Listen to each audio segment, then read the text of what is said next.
வேதத்திலிருந்து ஒரு பகுதியை வாசிக்க விரும்புகிறோம். அதாவது மத்தேயு எழுதின சுவிசேஷம் 25ஆம் அதிகாரம் 13ஆம் வசனத்திலிருந்து 23ஆம் வசனம் வரை அடங்கியுள்ள கர்த்தருடைய வார்த்தை. Matthew chapter 25 verses 13 through 23.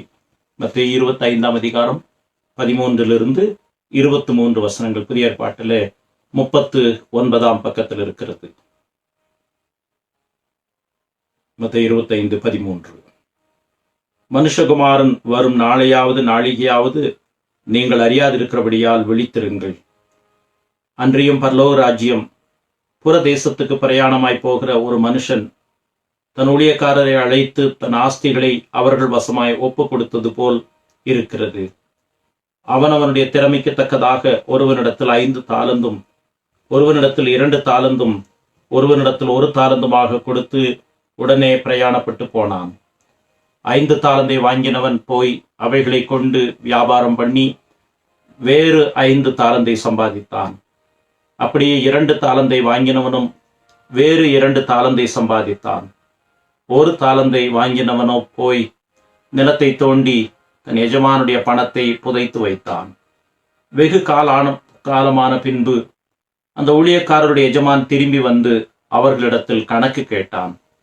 அப்பொழுது 5 தாலந்தை வாங்கினவன் வேறு 5 தாலந்தை கொண்டு வந்து, ஆண்டவனே, 5 தாலந்தை என்னிடத்தில் ஒப்புவித்தீரே, அவைகளை கொண்டு இதோ வேறு 5 தாலந்தை சம்பாதித்தேன் என்றான்.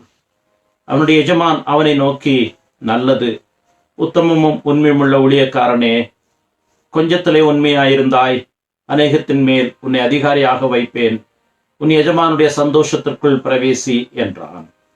2 தாலந்தை வாங்கினவனும் வந்து, ஆண்டவனே, 2 தாலந்தை என்னிடத்தில் ஒப்புவித்தீரே, அவைகளை கொண்டு இதோ வேறு 2 தாலந்தை சம்பாதித்தேன் என்றான்.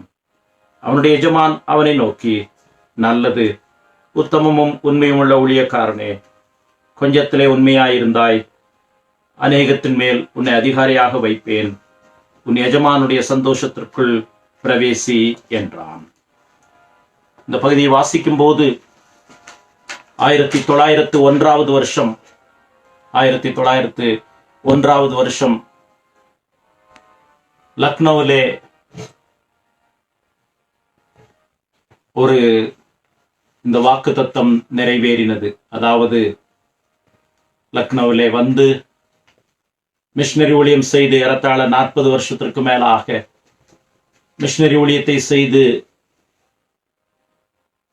இரவு ஒரு நாள் 1901 வருஷம் ஆண்டவருடைய ராஜ்யத்திலே பிரவேசித்த அந்த அடியாளை பார்த்து கர்த்தர் சொன்ன வார்த்தை இதுவாகத்தான் இருந்திருக்கும். நல்லது, உத்தமமும் உண்மையும் உள்ள ஊழியக்காரியே, நீ கொஞ்சத்தில் உண்மையுள்ளவளாயிருந்தாய், உன் எஜமானுடைய சந்தோஷத்திற்குள் பிரவேசி, உன்னை அதிகமான பேருக்கு அதிகமாக மகிழ்ச்சிக்கு உட்படுத்துவேன். கடந்த நாட்களிலே நாம் வில்லியம் கேரி துவங்கி நேற்று நேத்தன் பிரவுன் ஓட்டி கட்டர் என்று சொல்லக்கூடிய மிஷனரிகள் வரை நாம் பார்த்தோம். கொல்கத்தாவிலே தொடங்கி அசாம், நாகாலாந்து வரைக்கும் நாம் மிஷனரிகள் அமெரிக்காவிலிருந்தும் இங்கிலாந்திலிருந்தும் ஆஸ்திரேலியாவிலிருந்தும் வந்த மிஷனரிகளை பார்த்தோம். இந்தியாவின் பல இடங்களிலே அவருடைய கல்லறைகள், பெரும்பாலானவருடைய கல்லறைகள் இன்றும் இருக்கிறது என்பதை நாம் பார்த்தோம். இன்றைக்கு லக்னோவில் இருக்கக்கூடிய ஒரு கல்லறை சொல்லுகிற செய்தியை நாம் பார்க்க இருக்கிறோம். 1840 வருஷம் மார்ச் மாதம் 29ஆம் தேதி ஒரு பெண் குழந்தை அமெரிக்காவிலே பிறந்த 1840 வருஷம் மார்ச் மாதம் 29ஆம் தேதி 1840 வருஷங்கள். அந்த பெற்றோருடைய பெயர் மேத்யூ தோபன், அந்த தாயாருடைய பெயர் ஜேன் தோபன். அவர்களுக்கு பிறந்த 10வது குழந்தையிலே 9வது குழந்தை, அவருக்கு பெயர் இசபெல்லா தோபன் என்பது அந்த பிள்ளையினுடைய பெயர். இவர்கள் குவக்கர்ஸ் என்று சொல்லக்கூடிய ஒரு குழுவினரோடு நெருங்கிய தொடர்பு உண்டு. குவக்கர்ஸ் என்று சொன்னால் இங்கிலாந்தில் 1600களிலே ஆண்டவரை உள்ளத்திலிருந்து அறிய முடியும், ருசிக்க வேண்டும் என்று அந்த ஒரு குழுவினர் மனம் திரும்புதலை பற்றியும் அதோடு சில வித்தியாசமான போதனைகளையும் சொன்னார்கள். ஆனால் அடிப்படையிலே கர்த்தரை இன்னும் வைராக்கியமாக அவருடைய பிரசன்னத்தை நெருங்கி ருசிக்க வேண்டும் என்று இருந்தவர்கள் அமெரிக்காவிலே வாழ்ந்து வந்தார்கள். இந்த மேத்யூ ஜேன் தௌபனுடைய குடும்பத்திற்கு பக்கத்திலே இருந்தவர்கள் குவர்க்கர்ஸ் என்று சொல்லக்கூடியவர்கள். அவர்களுடைய பாதிப்பு நிறையாக இருந்தது. அதனுடைய அடிப்படையிலே அவர்கள் ஆண்டவரை நேசிப்பதிலே, குறிப்பாக மிஷனரி ஊழியத்தில் அவர்கள் ஈடுபட்டிருந்தார்கள். அவருடைய இசபெல்லா தோபன் என்று சொல்லக்கூடிய நாம் பார்க்கிற இந்த மிஷனரியினுடைய பெயர், இசபெல்லா தோபனுடைய தகப்பனார் இசபெல்லா 10 வயதாக இருக்கும்போது கர்த்தருக்குள் நித்திரை அடைந்தார்கள். அவர் மரித்து போய்விட்டார். ஆகவே அவருடைய தாயார் இந்த 10 குழந்தைகளையும் காப்பாற்ற வேண்டிய நிலைமையும் 9வது குழந்தையாய் இசபெல்லாவும் அப்படி வளர்ந்தார்கள். அவர்கள் மெத்தடிஸ்ட், ஆரம்ப கால மெத்தடிஸ்ட் சபையினுடைய ஒரு உயிர்மீழ்ச்சியினுடைய தாக்கத்திலே வளர்ந்தவர்கள். அப்பொழுது தாயார் இந்த பிள்ளைகளை வளர்த்தும் போது தன்னுடைய நடக்கையின் மூலமாக, தன்னுடைய வார்த்தையின் மூலமாக இயேசு கிறிஸ்துனுடைய அன்பையும் சுவிசேஷத்தினுடைய மகத்துவத்தையும் அவரை விசுவாசிப்பதை குறித்தும் கற்றுக் கொடுத்திருக்கிறார்கள். அதற்கும் அதிகமாக மற்றவர்களுக்கும் ஆண்டவரை பற்றி சொல்ல வேண்டும், இயேசு கிறிஸ்துனுடைய நாமத்தை பிரகடனப்படுத்த வேண்டும் என்பதிலே, தங்களுடைய பிள்ளைகள் அதிலே வளர்க்கப்பட வேண்டும் என்பதிலே தீவிரமாயிருந்தார்கள். ஒரு முறை அவருடைய அந்த ஜேன் என்ற அந்த அம்மாவுடைய இசபெல்லாவுடைய தாயார் அவருடைய வாழ்க்கையில நடந்த ஒரு சம்பவம், அது இசபெல்லாவுக்கு பசுமரத்தாணி போல பாய்ந்து விட்டது. அதாவது அவளுடைய தகப்பனார் உயிரோடு இருக்கும்போது ஒரு கோல்டு காயினை கொடுத்து தன்னுடைய மனைவிடத்திலே பார்த்து, அதாவது இசபெல்லாவுடைய தாயாரிடத்திலே பார்த்து, நீ உனக்காக குளிர்காலத்திலே ஒரு பிரத்யேகமான விசேஷமான ஆடை வாங்கிக்கொள் என்று ஒரு கோல்டு காயினை விலை மதிக்க முடியக்கூடிய கோல்டு காயினை கொடுக்கிறார்.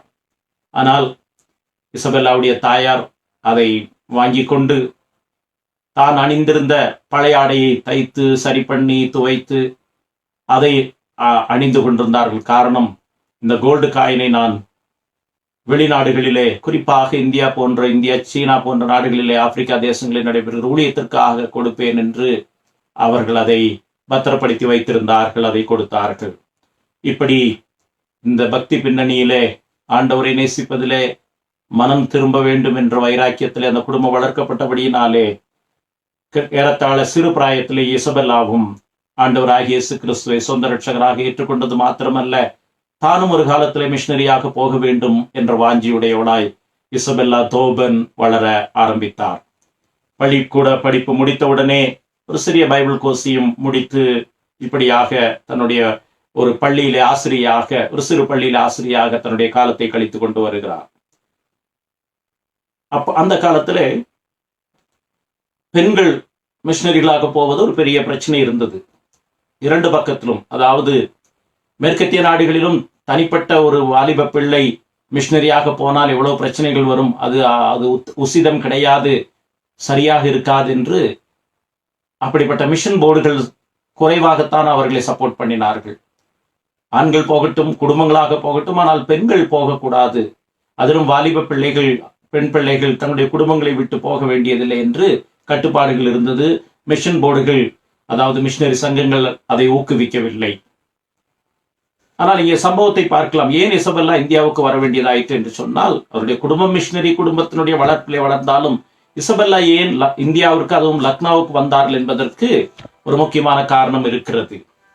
அதாவது 1869 வருஷத்திற்கு மன்னிக்கவும் 1860 வருஷத்திலே, அந்த வருஷங்களிலே மெத்தடிஸ்ட் மிஷனரிகள் வட மாநிலங்களே வந்து லக்னோ, இன்னும் வட மாநிலங்களிலே மராத்த மாநிலத்திலே வந்து ஊழியம் செய்ய தலைப்பட்டார்கள். அந்த மிஷனரிகள் இந்தியாவிற்கு வந்த பொழுது அவர்கள் குடும்பமாக வந்தார்கள். அதிலே இந்த இசபெல்லாவுடைய ஒரே சகோதரன், மற்றவர்களெல்லாம் மரித்து போய்விட்டார்கள், இசபெல்லாவுடைய ஒரே சகோதரன் ஜேம்ஸ் தோபன் என்பவர் அவர் மிஷனரி ஊழியம் செய்ய வந்திருக்கிறார். ஜேம்ஸ் தோபன் கணவன் மனைவியாக அவருடைய மனைவியோடு லக்னோவிலே வந்து மெத்தடிஸ்ட் மிஷன் மூலமாக ஊழியம் செய்து கொண்டிருந்த பொழுது அவருடைய மனைவி மரித்து போய்விட்டார். அதற்கு பிறகு அவர் திருமணம் செய்யவில்லை. அப்படி என்றால் பெண்கள் மத்தியிலே இந்தியாவிலே ஊழியம் செய்ய வேண்டும் என்று சொன்னால் பெண்கள் கூட செய்வது கடினம்.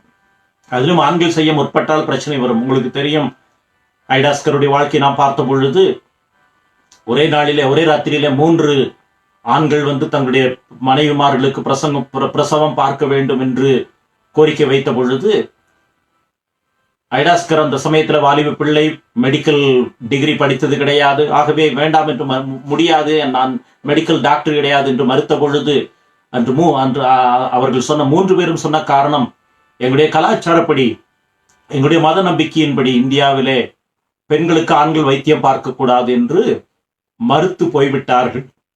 அதனுடைய விளைவு அந்த 3 பேரும் மரித்ததை நாம் அறிந்திருக்கிறோம். அந்த பின்னணியிலே ஜேம்ஸ் தோபன் என்ன செய்தார்? அவர் இந்த இடத்தை விட்டு அவர் லக்னோவில் வந்து ஊழியம் செய்த பொழுது தன்னுடைய மனைவி மரித்த பொழுது என்ன நடந்தது? அவர் பெண்கள் மத்தியிலே ஊழியம் செய்ய முடியவில்லை. அதனுடைய விளைவாக தன்னுடைய சகோதரி இசபெல்லாவுக்கு, அமெரிக்காவில் இருக்கிற தன்னுடைய சகோதரி இசபெல்லாவுக்கு ஒரு செய்தி அனுப்புகிறார், நீயும் வந்து இந்த ஊழியத்திலே இணைந்து கொள்ள வேண்டும் என்று. நம்ம ஏற்கனவே பார்த்தோம், அமெரிக்கா போர்ட் மிஷன் இந்த ஊழியங்களை இப்படி தனியாக பெண்கள், குறிப்பாக வாலிப பிள்ளைகள் நாடு கடந்து கண்டம் கடந்து ஊழியம் செய்ய போவது உசிதம் அல்ல, கணவன் மனைவியாக போகலாம், தனியாக ஆண்கள் போகலாம் என்று. இந்தியாவிலேயும் சிறு பிள்ளை திருமணம், 5 வயதிற்குட்பட்டவர்கள் 8 வயதுக்குட்பட்டவர்களை திருமணம் செய்து வைக்கிற பழக்கம் பெண் பிள்ளைகள். அதனாலே சில சமயத்தில் அவருடைய கணவன்மார் இருந்தால் 18, 12, 13, 15 வயதிலே அவர்கள் விதவைகளாக்கப்படுகிறார்கள். அதே போல ஒரு ஆண் பல மனைவிகளை உடைய பாலிகமி என்று சொல்லுகிறோமே, பாலிகமி பிரசித்தியா பெற்றதாயிருந்தது. இதுல பெண் பிள்ளைகள் தான் அதிகமாக பாதிக்கப்படுவார்கள். அதே போல சதி என்கிற கொடிய பழக்கம், கணவன் மரித்து விட்டால் மனைவிக்கு அதுக்கு பிறகு வாழ்க்கை கிடையாது, அவளுக்கு மனித தன்மைங்கிறதே அற்று போய்விட்டது. ஆகவே அவளும் கணவனோடு சேர்ந்து உயிரோடே அந்த தீயில் எரிக்கப்பட வேண்டும் என்பது நியதியாயிருந்தது. இப்படி பெண்களுக்கு எதிராக கொடுமைகள் இருந்த பொழுது அவர்கள் படிக்கக்கூடாது, அவர்கள் வெளியிலே வேலைக்கு வரக்கூடாது, அடிப்பு நடியிலே தான் இருக்க வேண்டும் என்ற அந்த நிர்பந்தத்திலே பெண்கள் மத்தியிலே ஊழியம் செய்வதற்கு பெண்கள் தேவைப்படுகிறது. இப்பொழுது ஜேம்ஸ் தோபன் அவருடைய சொந்த சகோதரர் தன்னுடைய சகோதரி அமெரிக்காவில் இருக்கக்கூடிய இசபெல்லாவுக்கு கடிதம் எழுதுகிறார், நீயும் வந்து இந்த ஊழியத்தில் இணைந்து கொள், ஏனென்றால் நான் இனி திருமணம் செய்ய போவதில்லை, ஆனால் பெண்கள் மத்தியிலே இந்தியாவிலே கண்டிப்பாக ஊழியம் செய்ய வேண்டும் என்றால் பெண்கள் தான் வந்து அவர்கள் மத்தியிலே ஊழியம் செய்ய வேண்டும் என்பதனாலே கடின போராட்டங்களுக்கு பிறகு, அமெரிக்காவில் அதற்கு ஆரம்பத்திலே மெத்தடிஸ்ட் மிஷன்லே அனுமதி கிடையாது. 1869 வருஷம் வெளிநாடுகளிலே பெண்கள் மத்தியிலே ஊழியம் செய்வதற்காக ஒரு மிஷனரி சங்கம் ஆரம்பிக்கப்பட்டது, உமன்ஸ் ஃபாரின் மிஷனரி சொசைட்டி. அது 1869 வருஷம் டாக்டர் பார்க்கர் என்று சொல்லக்கூடிய ஏற்கனவே இந்தியாவிற்கு வந்த மெத்தடிஸ்ட் மிஷனரியின் அவரும் அவருடைய மனைவியும் டாக்டர் பார்க்கரும் இந்தியாவிலே கண்டிப்பாக பெண்கள் மத்தியிலே ஊழியம் செய்வதற்கு ஆட்கள் தேவை என்று சொன்னபோது இசபெல்லாவும் அவளோடு கூட இன்னொரு டாக்டர் ஸ்வைன் என்பவரும் நாங்கள் இந்தியாவிற்கு செல்லுவோம் என்று தங்களை அர்ப்பணித்தார்கள். அதற்கான பண வசதியில் இன்றைக்கு இப்படிப்பட்ட பெண்கள் ஊழியம் செய்வதற்காக செல்லும் போது அவர்களை தாங்குவதற்கு பணம் கொடுக்க யாருமே கிடையாது. அதுல ஒரு ஆச்சரியம், ஆண்டவருடைய வழிநடத்துதல். ஒரு நல்ல பணக்கார பிள்ளை ஒன்று அதிக நோய்வாய்ப்பட்டு மரிக்கும் தருவாயிலே இருந்தது. அப்பொழுது அந்த பிள்ளை தன்னுடைய பெற்றோரை பார்த்து, தன்னுடைய தாயை பார்த்து சொன்னார், அம்மா, நான் சீக்கிரத்திலே ஆண்டவருடைய ராஜ்யத்திலே போய் சேரப்போகிறேன். அவளுக்கு அந்த நம்பிக்கை இருந்தது. அவள் ஆண்டவராக இயேசு கிறிஸ்துவை சொந்த ரட்சகராக ஏற்றுக்கொண்டபடியினாலே, நான் ஆண்டவருடைய ராஜ்யத்திலே போய் சேரப்போகிறேன், நீங்கள் எனக்கு வரவேண்டிய சொத்தை நீங்கள் மிஷனரி ஊழியத்திற்கு எழுதி கொடுத்து விடுங்கள் என்று அந்த சிறிய பிள்ளை தன்னுடைய தாயிடத்திலே சொல்லி மரித்து போனாள். அந்த சிறு பிள்ளையினுடைய விருப்பத்தின்படி மிஷனரிக்காக, குறிப்பாக பெண்கள் மத்தியிலே உலகமெங்கும் நடைபெறுகிற மிஷனரி ஊழியத்திற்காக இந்த தொகை சேர்த்து வைக்கப்பட்டது. அந்த அடிப்படையிலே 1870 வருஷம் தன்னுடைய 30வது வயதில் இந்த இசபெல்லா என்று சொல்லக்கூடிய இந்த சகோதரி இந்தியாவிற்கு வந்தார். 1870 வருஷம் லக்னோவுக்கு இந்த சகோதரி இசபெல்லா தோபன் என்று சொல்லக்கூடிய இந்த வாலிப பிள்ளை 30 வயதிலே இந்த தேசத்திலே ஆண்டவருடைய அழைப்பின் பேரிலே மிஷனரியாக இந்த உலகத்திலே இந்தியாவிற்கு வந்தார்.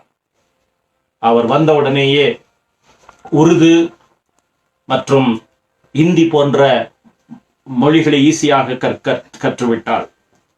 அதனுடைய சாரம்சம், அவள் ஏற்கனவே மிஷனரிகள் மூலமாக ஆரம்பிக்கப்பட்ட ஜனானா ஹோம்ஸ், ஏற்கனவே உங்களுக்கு அறிமுகப்படுத்தப்பட்ட ஹேமி கார்மைக்கல் அம்மையாருடைய வாழ்க்கையிலே இந்த ஜனானா மிஷன் என்பது பெண்கள் மத்தியிலே, குறிப்பாக இஸ்லாமியர்கள், உயர்குல பெண்கள், அவர்கள் வெளியே வர முடியாது, வெளியே அனுமதிக்கப்பட மாட்டார்கள். அப்படி தாழ்ந்த குல பெண்கள், அப்படி படிக்க வசதி இல்லாதவர்கள், வெளியே வர முடியாதவர்களுக்காக ஜனானா ஹாஸ்டல்ஸ், இந்தியாவில் இன்றைக்கும் நிறைய ஹாஸ்டல்ஸ் இருக்கிறது. அதில் உதகையில் இருக்கக்கூடிய CSI ஜெயில் மெமோரியல் பள்ளியும் ஒன்று, அதுவும் ஜனானா மிஷன்லே வந்த பள்ளிக்கூடம். அந்த ஜனானா மிஷன் மூலமாக பிள்ளைகளுக்கு ஹாஸ்டல்களிலே அவர்கள் சுவிசேஷத்தை பிரகடனப்படுத்த ஆரம்பித்தார்கள். மாத்திரமல்ல, 1870 வருஷம், 1870 அவர்கள் 1870 ஜனவரி மாதம் வந்தார்கள். ஏப்ரல் மாதத்திலேயே வட இந்தியாவிலேயே முதல் முறையாக ஒரு பள்ளிக்கூடத்தை ஆரம்பித்தார்கள். வட இந்தியாவிலே முதல் முறையாக ஆரம்பிக்கப்பட்ட பள்ளிக்கூடம் 1870 வருஷம் ஏப்ரல் 18ஆம் தேதி இசபெல்லா தோபன் என்று சொல்லக்கூடிய அந்த மிஷனரியின் மூலமாக ஆரம்பிக்கப்பட்டது. அதன் மூலமாக பெண்களுக்கு, குறிப்பாக பெண்களுக்கான ஒரு பள்ளி ஆரம்பிக்கப்பட்டது. அதுதான் வட இந்தியாவிலே. தென்னிந்தியாவிலே அந்த சமயத்திலே சில பள்ளிகள் இருக்கிறது, ஏற்கனவே நடக்க ஆரம்பித்திருக்கிறது. 6 பெண் பிள்ளைகள் படிப்பிலே சேர்ந்தார்கள். ஆனால் மற்றவர்கள் எல்லாரும் அதை கேலி செய்தார்கள். இவர்களை எதிர்க்கவும் ஆரம்பித்தார்கள். பிள்ளைகளுக்கு நீங்கள் படிப்பு கொடுக்க கூடாது, பெண் பிள்ளைகள் வீட்டிலே தான் இருக்க வேண்டும் என்று இவர்களை சில சமயத்திலே சித்திரவதை செய்ய வந்திருக்கிறார்கள். அவர்களை கேலி பேசி இருக்கிறார்கள். இன்னும் இந்த பிள்ளைகள் வந்த 6 பிள்ளைகளும் கூட முழு நேரம் பள்ளிக்கூடத்தில் இருப்பதில்லை. ஆகவே ஒரு வாட்ச்மேனை வெளியே வைத்து, ஒரு கார்டை வெளியே வைத்து கொண்டு வந்து பள்ளியிலே விடப்பட்ட 6 பிள்ளைகளையும் சாயங்காலம் வரைக்கும் வெளியே விடாமல் பாதுகாப்பதற்கும், வெளியிலிருந்து யாராவது வந்து எங்களுடைய குலப்படி, எங்களுடைய ஆச்சாரப்படி, எங்களுடைய மத நம்பிக்கையின்படி பெண் பிள்ளைகள் படிக்கக்கூடாது என்று தகராறு செய்தால் அவர்களை தடுக்கவும் இந்த இசபெல்லா தோபன் என்று சொல்லக்கூடிய மிஷனரியும் மற்ற ஒரு சில மிஷனரிகளும் சேர்ந்து அப்படி ஒரு கார்டை நியமித்து அந்த பள்ளிக்கூடத்தை பாதுகாக்க வேண்டி இருந்தது. இந்த பின்னணியிலே அந்த 6 பிள்ளைகளும் படிக்க ஆரம்பித்தார்கள். அதனுடைய விளைவு, அந்த பள்ளிக்கூடம் 1818ஆம் வருஷத்துல 70ஆம் வருஷத்திலே துவங்கப்பட்ட அந்த பள்ளிக்கூடம், ஆரம்ப பள்ளிக்கூடம், பெண்களுக்கான ஆரம்ப பள்ளிக்கூடம் படிப்படியாக உயர்ந்து உயர்நிலை பள்ளியாக மாறுகிறது. அதுவும் கிட்டத்தட்ட அந்த நாட்களிலே அதுதான் மிக பெண்களுக்கான பிரசித்தி பெற்ற பள்ளி. மற்ற இடங்களிலே பெண்கள் படிக்கக்கூடாது என்பது ஒரு சட்டமாகவே திணிக்கப்பட்டிருந்தது. உயர்குல பெண்கள் வேண்டுமென்றால் வீடுகளிலே தங்களுடைய கணவன்மாருடைய பிசினஸையோ அவருடைய தொழிலையோ அறிந்து கொள்வதற்காக, அதை பின்பற்றுவதற்காக அவர்களுக்கு சில தொழில் கல்வியோ மற்ற கல்விகளோ புகுத்தப்பட்டதே இல்லாமல் சாதாரணமானவர்களுக்கு மறுக்கப்பட்ட நிலைமையில் இந்த பள்ளிக்கூடம் ஆரம்ப பள்ளியாக இருந்து நடுநிலை பள்ளியாக மாறி உயர்நிலை பள்ளியாக மாறினது. அதற்கு பிறகு அந்த இடத்திலே அவர்களுக்கு வேதம் கண்டிப்பாக போதிக்கப்பட்டது, கர்த்தருடைய வார்த்தை. அந்த பிள்ளைகள் எழுத்தறிவை மாத்திரமல்ல, கடவுளுடைய வார்த்தையை கேட்க ஆரம்பித்தார்கள். அதன் மூலமாக அநேகர் சுவிசேஷத்தை கேட்டு மனம் திரும்பி இவர்களுடைய பள்ளியிலேயே ஆசிரியர்களாக வந்தவர்களும் உண்டு. மற்ற இடங்களிலே சென்று சுவிசேஷத்தை அறிவித்தவர்கள். இப்படி இசபெல்லாவினுடைய அந்த முயற்சியின் மூலமாக 1870ஆவது வருஷம் ஏப்ரல் 18ஆம் தேதி ஆரம்பிக்கப்பட்ட அந்த பள்ளிக்கூடம், முதல் பள்ளிக்கூடம், வட இந்தியாவிலே பெண்களுக்காக துவங்கப்பட்ட முதல் ஆரம்ப பள்ளிக்கூடத்தின் மூலமாக மிஷனரி ஊழியம் செய்யப்பட்டது. கர்த்தருடைய வார்த்தை போதிக்கப்பட்டது. ஏற்கனவே அவர்களுக்கு இருக்கக்கூடிய சிறு சிறு நியூ டெஸ்ட்மென்ட் போன்ற காரியங்களை வைத்து ஆண்டவருடைய வார்த்தையை அவர்கள் போதித்தார்கள். மாத்திரமல்ல, இசபெல்லா பாஸ்டருடைய மனைவிமார், போதருடைய மனைவிமார்களும் இந்த இப்படி பள்ளியிலே சேர்ந்து படித்தால் அவர்களும் படிக்கிற பெண்களை உற்சாகப்படுத்த முடியும், தங்களுடைய கிராமங்களிலே வேதத்தை படிக்க அநேகரை உற்சாகப்படுத்த முடியும் என்பதனாலே இசபெல்லா இந்த சகோதரி போதகருடைய மனைவிகளுக்கும் வகுப்புகள் எடுக்க ஆரம்பித்தார். அவர்களுக்கு கல்வி கற்றுக் கொடுத்தார், வேதாகமத்தை கற்றுக் கொடுத்தார். அதன் மூலமாக அவர்கள் ஊழியம் செய்ய வேண்டும். குறிப்பாக கணவன்மார் செல்ல முடியாத பெண் பிள்ளைகளுடைய வீடுகள், அவர்களுடைய தேவைகளிலே உதவி செய்து அவர்களுக்கு ஆண்டவரை பற்றி அறிவிக்க வேண்டும் என்று அவர்கள் முயற்சி செய்தார்கள். அது ஒரு பெரிய ஒரு மாற்றத்தை அல்லாவிட்டால் ஒரு தாக்கத்தை ஏற்படுத்தியது. ஜனனா ஹோம்னுடைய பிள்ளைகளும் அநேகர் ஆண்டவரை ஏற்றுக்கொள்ள ஆரம்பித்தார்கள். அவர்களுடைய ரட்சிப்பின் மூலமாக, அவர்களுடைய விசுவாசத்தின் மூலமாக அநேகர் ஆசீர்வதிக்கப்பட்டு வந்தார்கள். இப்படியாக அந்த பள்ளிக்கூடம் படிப்படியாக உயர்ந்து அவர்கள் ஆரம்பித்த லக்னோவிலே ஒரு தெருவிலே ஆரம்பித்த ஒரு சிறிய பள்ளிக்கூடம் உயர்நிலையாக மாறி கடைசியிலே ஒரு இங்கே நாம் பார்க்கிற ஒரு இன்றைக்கும் லக்னோவில் இருக்கக்கூடிய ஒரு கல்லூரியாக மாறினது. மேலே எழுதியிருக்கிறது இசபெல்லா தோபன் காலேஜ் 1922. இந்த இடத்துல எழுதப்பட்ட வாசகத்தை நீங்கள் பார்க்கலாம். இப்படி உயர்ந்து கம்பீரமாக நிற்கக்கூடிய ஒரு கல்லூரியாக இன்றைக்கும் லக்னோவிலே இந்த கல்லூரி இருக்கிறது. இது ஒரு சாட்சியாக இருக்கிறது. இது மகளிர் கல்லூரியாக வட இந்தியாவிலே மகளிருக்கான ஒரு பிரசித்தி பெற்ற ஒரு கல்லூரி. 30 வயதிலே இந்தியாவிற்கு வந்த இந்த பெண்மணியின் மூலமாக இப்படி படிப்படியாக ஊழியம் நிறைவேறிற்று. அவர் 40 வருடம் இந்தியாவிலே குறிப்பாக பெண்கள் மத்தியிலே அந்த மிஷன் ஸ்தாபனத்தின் மூலமாக கர்த்தருடைய ஊழியத்தை நிறைவேற்றினார்கள். ஜனானா ஹாஸ்டல்ஸ், பிள்ளைகளை கொண்டு வந்து பள்ளிக்கூடத்திலே கொண்டு வந்து, உயர்நிலை பள்ளிகளை கொண்டு வந்து, கல்லூரியிலே கொண்டு வந்து அவர்களை ஆண்டவருக்கு நேராக வழி நடத்தினார்கள். அவர்களிடத்திலே படித்தவர்கள் பிற்காலத்திலே உதவி ஆசிரியர்களாக, பேராசிரியர்களாக அதே கல்லூரியில வேலை செய்ய ஆரம்பித்தார்கள்.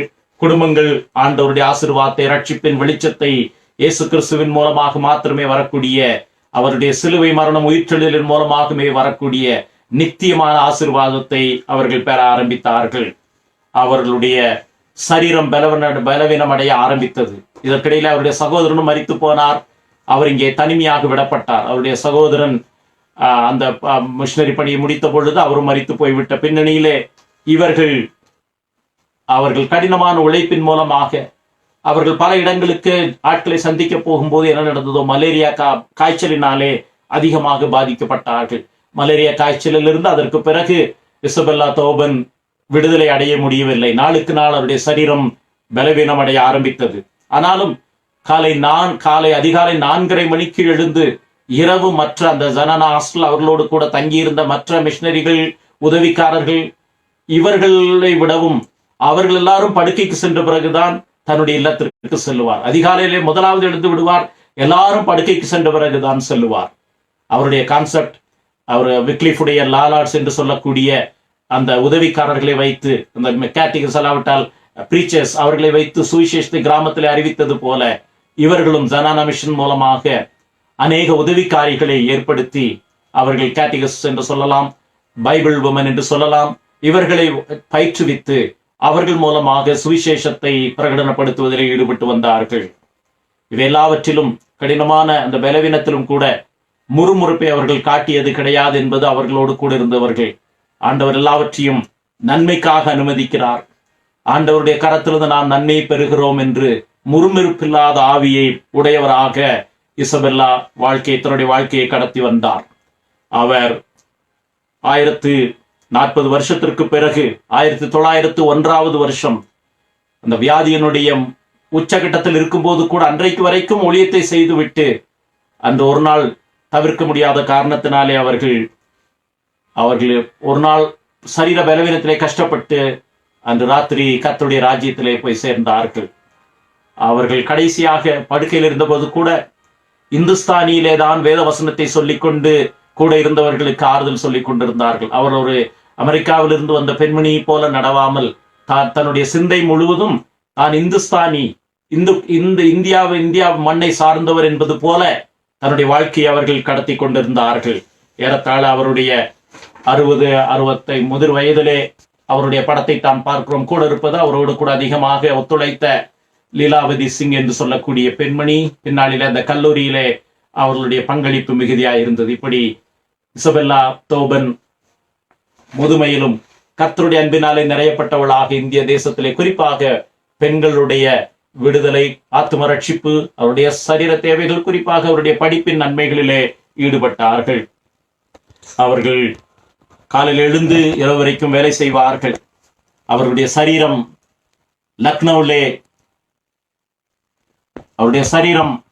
லக்னோவிலே இன்றைக்கும் வைக்கப்பட்டிருக்கிறது. அதைத்தான் நாம் பார்க்கிறோம். லக்னோவில் அவருடைய கல்லறை இருக்கிறது. இதோ அந்த கல்லறை தான் பார்க்கிறோம். கீழே இருக்கிறது இசபெல்லா தோபன் 1840 பிறந்தவர். 1901 வருஷம் செப்டம்பர் மாதம் கர்த்தருக்குள் நித்திரை அடைந்தவர். இவர்தான் இசபெல்லா தோபன். அவருடைய கல்லறை இன்றைக்கும் லக்னோவிலே நமக்கு ஒரு சாட்சியாக நம்முடைய விசுவாசத்தை எப்படி நடத்த செல்ல வேண்டும் என்ற ஒரு சவாலாக வைக்கப்பட்டிருக்கிறது. அவர் அதிகமாக நேசித்த பாடலினுடைய வரிகளைத்தான், அதனுடைய இசையைத்தான் முதலிலே நீங்கள் கேட்டீர்கள். அதாவது அதை ஆங்கிலத்திலே தான், தமிழிலே அந்த பாடலினுடைய வரிகள் கிடையாது. இந்த நிகழ்ச்சி முடிந்தவுடனே அதனுடைய இசை மறுபடியும் பியானோவிலே ஒலிபரப்பப்படும். அதனுடைய ஆழத்தை நீங்கள் பார்க்க போகிறீர்கள். அவர்கள் அதிகமாக விரும்பின பாடல் come thou fount of every blessing. ஆசீர்வாதத்தின் ஊற்றாயிருக்கிற கர்த்தாவே, என்னுடைய இருதயத்தை நன்றியினால் நிரப்ப வாரும். இரக்கத்தை அந்த ஊற்றிலிருந்து இன்னும் நீர் எனக்கு கூட்டிக் கொடும். முடிவில்லாத உம்முடைய இரக்கத்தை நீர் ஊற்றிக்கொண்டே இரும். அந்த ஊற்றின் மூலமாக அந்த அருவி, அந்த ஊற்று புறப்படுகிற மலை கல்வாரியினுடைய அன்பாக இருக்கிறபடியினாலே, அந்த மலையிலிருந்து புறப்படுகிற, கல்வாரி அன்பினுடைய மலையிலிருந்து புறப்படுகிற அந்த ஊற்று என்னை அவருடைய இரக்கத்தினால் நிரப்பட்டும், அவருடைய நன்றியினாலே நான் காக்கப்படட்டும். ஆங்கிலத்தில் இந்த வார்த்தைகளை படிக்கிறேன், தமிழில் அது இல்லை, தயவுசெய்து மன்னித்துக் கொள்ளுங்கள். Come thou fount of every blessing, tune my heart to sing thy praise, streams of mercy never ceasing, call for songs of loudest praise. Praise the mount, I am fixed upon it, mount of thy redeeming love. அந்த ஊற்று, அருவி புறப்படுகிற, ஆசீர்வாதத்தின் அருவி புறப்படுகிற அந்த மலை, கல்வாரி அன்பின், மீட்கிற அன்பினுடைய அந்த மலை, அதிலிருந்து வருகிற இரக்கம் என்னுடைய இருதயத்தை நன்றியினால் துதியினால் நிறைக்கிறது. இந்தியாவிலே மடிந்து 40 ஆண்டுகளுக்கு மேலாக இந்த மண்ணிலே ஊழியம் செய்து லக்னோவிலே இன்றைக்கும் வைக்கப்பட்டிருக்கிற அந்த கல்லறை சொல்லும் சாட்சி, கல்வாரி அன்பு, மீட்கிற அன்பு, அது புறப்படுகிற ஊற்று, அது கொடுக்கிற இரக்கம், அதனாலே வரக்கூடிய நன்றி அறிதலான வாழ்க்கை எந்த சூழ்நிலையிலும் நம்முடைய ஆத்மாவுக்கு நங்கூரமானது. இது கடினமான காலம்தான். ஆனால் நோயினாலே மரித்து போன அந்த சகோதரி சொல்லுகிற செய்தி, ஏற்கனவே சீட்டிஸ்டன் சொன்னது போல, ஒரு வாழ்க்கை சீக்கிரமாய் கடந்து போகும். கிறிஸ்துவுக்காக, கிறிஸ்துவை முன்னிட்டு, கிறிஸ்துவனுடைய அஸ்திபாரத்திலே செய்யப்படுவது மாத்திரம் நிலைத்திருக்கும். இந்த கிருபையிலே பெருக இசபெல்லா தோபன் என்று சொல்லக்கூடிய இந்த பெண்மணியினுடைய வாழ்க்கை நமக்கு ஆசீர்வாதமாயிருப்பதாக.